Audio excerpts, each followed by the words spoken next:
we are going to, so I had asked Andrea if he would talk about different types of radicchio.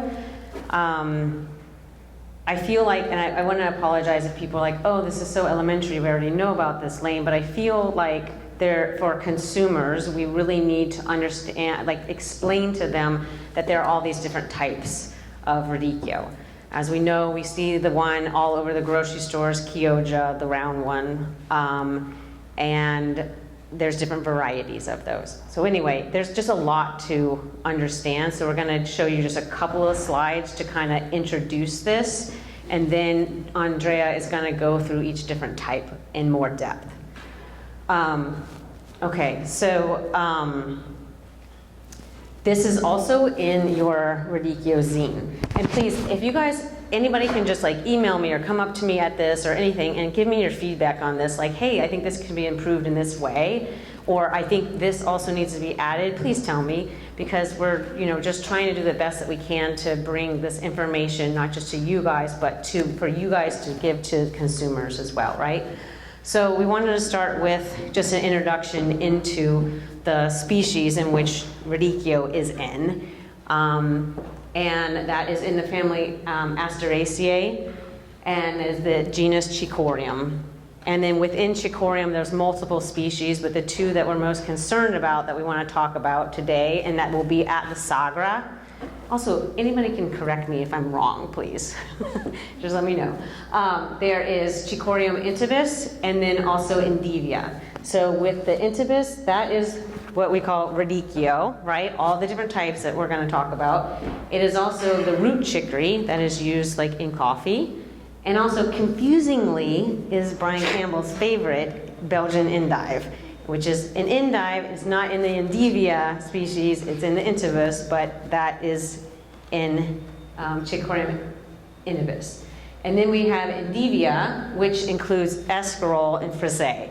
Frisee, also known as curly endive.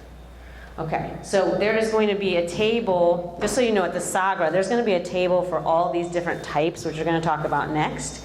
And there's going to be a farmer at each table, and then there'll be a chef paired with that farmer. Okay? And then there is going to be a table in which Josh Folk is going to be at that kind of shows, like, talks about Chicorium endivia, and he will have some heads of different types of endivia. And he will also, I think, have this diagram because we want to like try to keep and reinforcing this to people to educate them. Okay, so then when we look at just intybus and we're just thinking about radicchio, there's all these different types. And these different types, for instance, are Rosso di Chioggia, Rosso di Verona, Variegato di Castelfranco. We made this Italian map as well. And it shows that these are all named after different places. So Chioggia, Treviso, Castelfranco, Luzia are all different places, and they're named for those places. So this is, again, our attempt at education. Very happy to have constructive criticism at any moment, you can.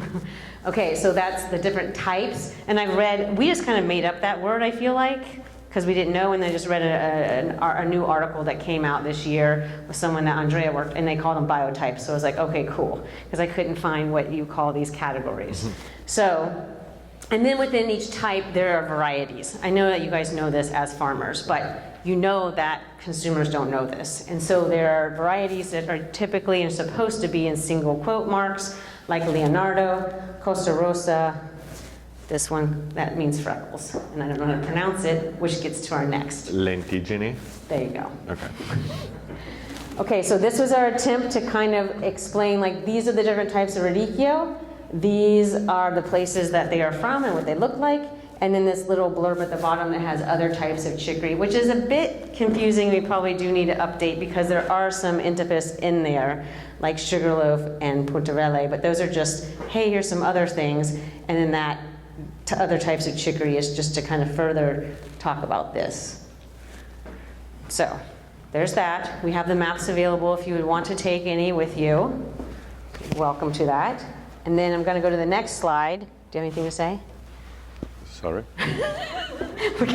Please interject if you want. Okay. And then we'll just go to the next slide. And then this is where I wanted Andrea to talk about this as well. Is there any questions at all or anything you want to say about the first thing that we just went over? Okay. So then to further try to educate folks on this, the consumers, I worked with Sean Linehan to like take photos at the last saga when he had radicchio left over. I asked her if she would take like photos and do a poster like this, and then we were to put the names on them. And so I think I was going back and forth with Jason and Siri on this as well, and it's like, you see these names written in a lot of different ways. Sometimes you see Rosa, sometimes you say Rosso, and so we decided that we really all needed to get on the same page, and we talked to Andrea about what that should be. And so we have gone, guys, sorry, we have gone with the masculine, okay? There's the feminine and the masculine to describe, as the adjective to describe the radicchio. And so each time, you know, the rosso, the variegato, those are all, those are all in the masculine because, as we asked Andrea, it is describing, if you see on the bottom, it's describing radicchio. When it's written as the feminine, it's describing Chicoria. Is this correct? That is a feminine name, okay. You know, genus. So this is why we have gone with that. You see it different ways. I just wanted to explain that because it took a while for me to understand what is going on and not understanding that. So it's okay and correct to do it both ways, but Andrea describes it as radicchio, so we have used it as the masculine to go with radicchio. It's okay? Okay, so when you see us doing it, we try to stay consistent on the website and the zine and whenever we're presenting it to you. And then here's just some translations so that you understand, if you don't, like what the words mean, because they really are just describing the radicchio, the color, where it's from. And then finally, is there any questions about that? And then finally, I wanted to ask Andrea to go through and pronounce them, because there is a lot of, and I am big time into mispronouncing words, English and Italian. And so I hear people say like Luisa and Luzia and both, and so he is Italian, real life one, and so he is going to pronounce these for us so that we all can be on the same page. Am I supposed to put... Maybe you should say them and then everybody can repeat. Okay. Okay? Am I supposed to put the radicchio word before? So either way. Radicchio variegato di Castelfranco. Sure.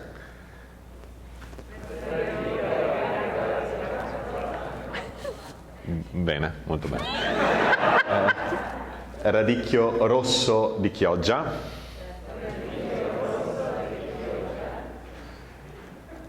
Radicchio rosso di Treviso Tardivo.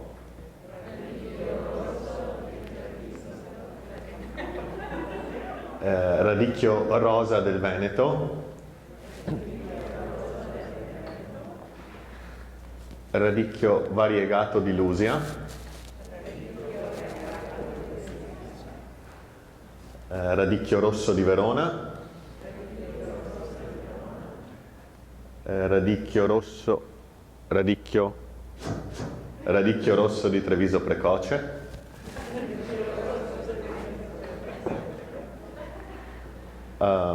Now I'm sorry, but I have to call it Chicoria, okay. Because you know the puntarelle is just okay. The green one are mostly Chicoria. So Chicoria, it's called Chicoria Catalogna Puntarelle di Galatina. This is the complete name. Okay. You don't have to repeat this one. And Chicoria Costa Rossa, Radicchio Costa Rossa, that is just the variety, and the type is Rosso di Verona. So. Molto bene. Right. And I guess I want to just bring attention to the Luzia, because I feel like I see that one often spelled L-U-I-S-A and L-U-S-I-A, and it is Luzia. right? Yep. And he told me once, and it helped me to remember, he said, Luisa is a very nice girl's name, but Luzia is the name of the place. Okay, I'm doing this for myself as much as you guys. I'm not trying to, you know, have a kindergarten Italian class up here. Okay. Okay, so is that great? Does anybody have any questions? Do you want to say anything about pan de zucchero and sugarloaf? And Okay. Again, as it is a green type, it's easier to, in my mind, to call it as a cicoria. And so I call it usually Cicoria pan di zucchero. It's still a Cicorium intybus, but you know, obviously I don't call it sugar loaf. It's the same time. It's the same thing, but I believe it's more correct to call it as Cicoria. Okay. Okay. Jason. I have a question, Andrea. So in the Veneto, when you say radicchio, in the sort of Venetian dialect, you actually say radicchio, which I think some of us have always thought is incorrect pronunciation. Yes, in dialect we say radicchio.